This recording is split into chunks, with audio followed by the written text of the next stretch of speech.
एक विमान, 134 लोग और 9 साल तक दुनिया को लगा कि वे सब मर चुके हैं। सरकार ने खोज बंद कर दी, लेकिन फिर एक रेडियो कॉल ने पूरी दुनिया को हिला दिया।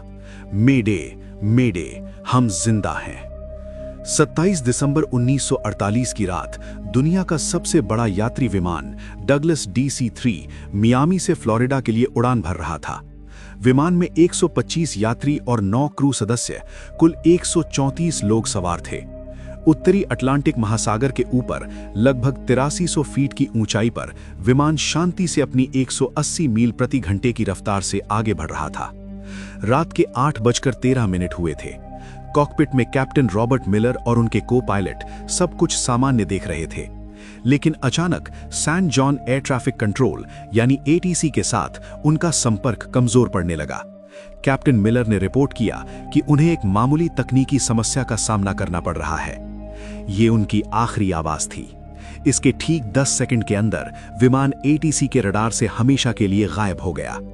विमान की आखिरी लोकेशन बरमूडा ट्रायंगल के ठीक बीच में थी। उस रात जो हुआ वो किसी तकनीकी खराबी से कहीं ज्यादा भयानक था। विमान दुनिया की सबसे रहस्यमयी जगह बरमूडा ट्रायंगल के एक ऐसे बवंडर में फंस गया था जिसके बारे में किसी ने ना कभी सुना था ना कभी देखा था।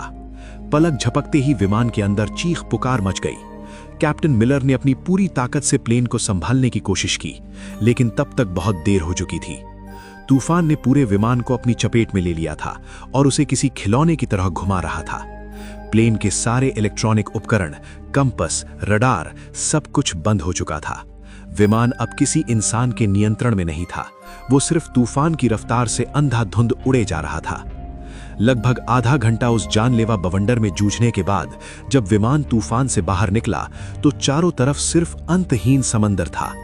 प्लेन के इंजन अभी भी काम नहीं कर रहे थे और वो धीरे धीरे नीचे की ओर गिर रहा था। तभी को पायलट की नजर सामने एक द्वीप पर पड़ी। वो एक अनजान, अनछुआ द्वीप था। सबको पता था कि उनकी मौत बस कुछ ही पलों की दूरी पर है। विमान उस द्वीप पर मौजूद एक विशालकाय पुराने पेड़ से जा टकराया। पेड़ की सैकड़ों मोटी डालियों ने विमान को किसी जाल की तरह अपने अंदर फंसा लिया और यही वो चमत्कार था जिसने 134 लोगों की जान बचा ली। विमान के पेड़ में फंस जाने से यात्रियों की जान तो बच गई, लेकिन ये एक दर्दनाक शुरुआत थी। विमान के अंदर से कराहने और रोने की आवाजें आ रही थीं। कैप्टन रॉबर्ट मिलर, जिनका सिर एक पैनल से टकराया गया था, होश में आते ही हरकत में आ गए। उन्होंने तुरंत लोगों को शांत कराया।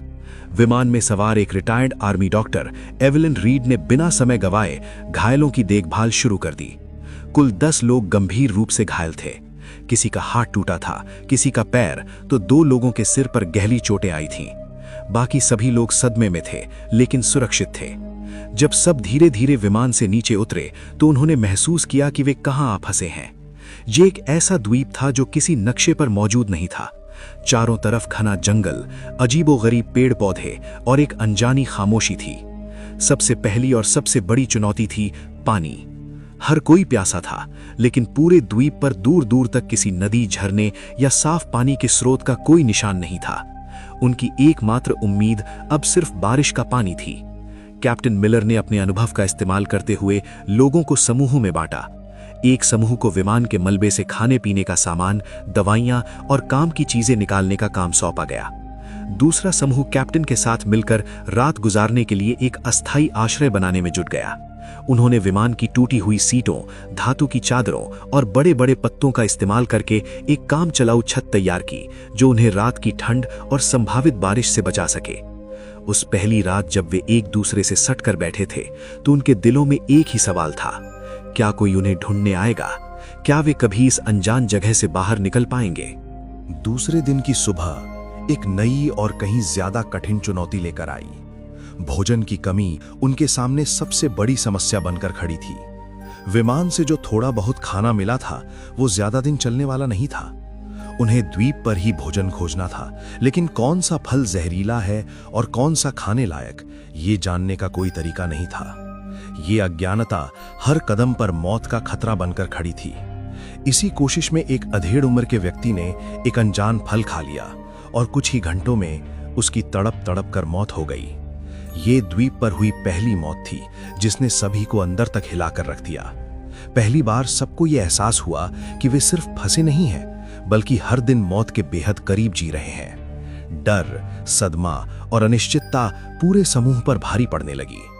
इस घटना के बाद लोगों में डर और सीमित भोजन को लेकर पहला संघर्ष शुरू हुआ, लेकिन कैप्टन मिलर और डॉक्टर एवलिन ने स्थिति को संभाला और लोगों को टूटने नहीं दिया। इसी बीच विमान में मौजूद इंजीनियर आर्थर वेस में टूटे हुए रेडियो को ठीक करने की कोशिश शुरू की। कई घंटों की कड़ी मशक्कत के बाद वो एक कमजोर सा सिग्नल भेजने में कामयाब रहा। उसने अपनी आखिरी लोकेशन और मदद का संदेश भेजा, लेकिन सामने से कोई जवाब नहीं आया। रेडियो की बैटरी खत्म हो चुकी थी और संपर्क का एकमात्र जरिया भी हमेशा के लिए टूट चुका था। दिन बीतते गए। जब 10 दिन बाद भी बचाव का कोई संकेत नहीं मिला, तो 4 लड़कों और एक लड़की का सब्र जवाब दे गया। एक रात जब सब गहरी नींद में थे, वे चुपके से विमान के मलबे से बनी एक छोटी सी नाव लेकर समुद्र में उतर गए। उन्हें लगा कि मरने से बेहतर है कोशिश करना। वे फिर कभी लौटकर नहीं आए। उनका क्या हुआ, वे कहां गए, ये एक रहस्य बनकर रह गया। उनके जाने के बाद बचे हुए लोगों को यह एहसास हो गया कि अब उन्हें लंबे समय तक इसी द्वीप पर रहना पड़ेगा। उम्मीद की जगह धीरे धीरे मजबूरी ने ले ली। कैप्टन मिलर ने सभी को इकट्ठा किया और एक स्थायी व्यवस्था बनाने का प्रस्ताव रखा। काम का बंटवारा किया गया। एक टीम रोज जंगल में जाकर भोजन और फल इकट्ठा करती, दूसरी टीम आश्रय को मजबूत बनाने और उसकी मरम्मत का काम संभालती। डॉक्टर एवलिन और कुछ अन्य लोग घायलों और बीमारों की देखभाल में जुट गए। दूसरी ओर अमेरिकी सरकार ने विमान को खोजने के लिए इतिहास का सबसे बड़ा सर्च ऑपरेशन शुरू किया था। अटलांटिक महासागर के चप्पे चप्पे को छान मारा गया, लेकिन विमान का एक टुकड़ा भी नहीं मिला। 1 सप्ताह की लगातार खोज के बाद जब कोई सुराग नहीं मिला, तो ये विशाल अभियान धीरे धीरे ठंडा पड़ गया। इसी बीच द्वीप पर बचे हुए लोगों ने जीने की कला सीखनी शुरू कर दी थी। उन्होंने द्वीप के पत्थरों और विमान की धातु को घिस घिस कर चाकू और भाले जैसे औजार बनाए। सबसे बड़ी चुनौती द्वीप के जंगली सुअर थे, जो झुंड में रहते थे और रात के समय उनके शिविर पर हमला कर देते थे। विमान में मौजूद एक शिकारी ट्रेनर ने लोगों को भाला चलाना और जाल बिछाना सिखाया। कई दिनों की योजना और अभ्यास के बाद उन्होंने अपने पहले जंगली सुअर का शिकार किया। ये एक भयानक लेकिन भावनात्मक क्षण था। शिकार के दौरान 2 लोग घायल हो गए, लेकिन जब वे उस शिकार को लेकर शिविर में लौटे, तो वो सिर्फ भोजन नहीं था, वो उनकी एकता और दृढ़ संकल्प की जीत थी। उन्होंने द्वीप के किनारे टूटे हुए नारियल के तनों से रेत पर बड़े बड़े अक्षरों में हेल्प लिखा, इस उम्मीद में कि शायद कोई गुजरता हुआ जहाज या विमान इसे देख ले। हर दिन वे उसी दिशा में नजरें गड़ाए रहते थे। 6 महीने बीत चुके थे। बाहरी दुनिया के लिए NC-16002 विमान और उसमें सवार 134 लोग एक अनसुलझी पहेली बन चुके थे। 45 मिलियन खर्च करने के बाद अमेरिकी सरकार ने आधिकारिक तौर पर सर्च ऑपरेशन बंद कर दिया और सभी को लापता घोषित कर दिया। उनके परिवारों को बता दिया गया कि अब लौटने की कोई उम्मीद नहीं है। लेकिन इस अनजान द्वीप पर जीवन किसी तरह आगे बढ़ रहा था। जो लोग गंभीर रूप से घायल थे, वो डॉक्टर एवलिन की देखभाल में धीरे धीरे ठीक होने लगे और छोटे मोटे कामों में हाथ बटाने लगे। फिर भी बीमारी और निराशा के कारण कुछ और लोगों की मौत हो गई। अब द्वीप पर केवल 114 लोग बचे थे। उन्होंने अपने मृतकों को सम्मान के साथ दफनाना शुरू किया और एक दूसरे का मानसिक सहारा बने। रात में जब सब आग के चारों ओर बैठते, तो अपने पुराने जीवन की कहानियां सुनाते और कभी कभी गाने भी गाते। लगभग 1.5 साल बाद द्वीप पर पहली बार किसी बच्चे की किलकारी गूंजी, जिसने सबके दिलों में एक नई उम्मीद जगा दी। लगभग 1.5 साल बाद द्वीप पर जन्मे उस बच्चे ने सभी के भीतर जीने की एक नई वजह भर दी थी। समय बीतता गया और 2 साल पूरे हो चुके थे। इस दौरान उन्होंने द्वीप पर जीना सीख लिया था। उन्होंने छोटी मोटी खेती शुरू कर दी थी और मछली पकड़ने के नए नए तरीके ईजाद कर लिए थे। फिर भी सभ्य दुनिया में लौटने की इच्छा उनके दिलों में जिंदा थी, जो हर रात उन्हें बेचैन रखती थी। इंजीनियर आर्थर वेंस के नेतृत्व में सभी ने मिलकर एक बड़ी नाव बनाने का फैसला किया। ये उनका अब तक का सबसे बड़ा और सबसे महत्वाकांक्षी प्रोजेक्ट था। महीनों की कड़ी मेहनत के बाद उन्होंने विमान के टुकड़ों, लकड़ी और बेलों का उपयोग करके एक बड़ी और मजबूत नाव तैयार की। जिस दिन उन्होंने उस नाव को समुद्र में उतारा, वो दिन किसी त्योहार से कम नहीं था। 25 सबसे मजबूत और अनुभवी लोगों को उस नाव पर सवार किया गया, इस वादे के साथ कि वे मदद लेकर वापस लौटेंगे। नाव द्वीप से कुछ मील दूर तक तो ठीक चली, लेकिन फिर मौसम ने अपना असली रूप दिखा दिया। अचानक आसमान में काले बादल घेर आए और एक भयानक तूफान ने उनकी नाव को चारों तरफ से घेर लिया। ऊंची ऊंची लहरों ने नाव को पलट दिया। उनमें से कुछ ही लोग तैरकर किसी तरह वापस द्वीप के किनारे पहुंच पाए, लेकिन उस हादसे में 16 लोगों की जान चली गई। ये द्वीप पर अब तक का सबसे बड़ा झटका था। पहले ही बीमारी और निराशा से 15 लोग मर चुके थे और अब इस हादसे ने 16 और लोगों को उनसे छीन लिया।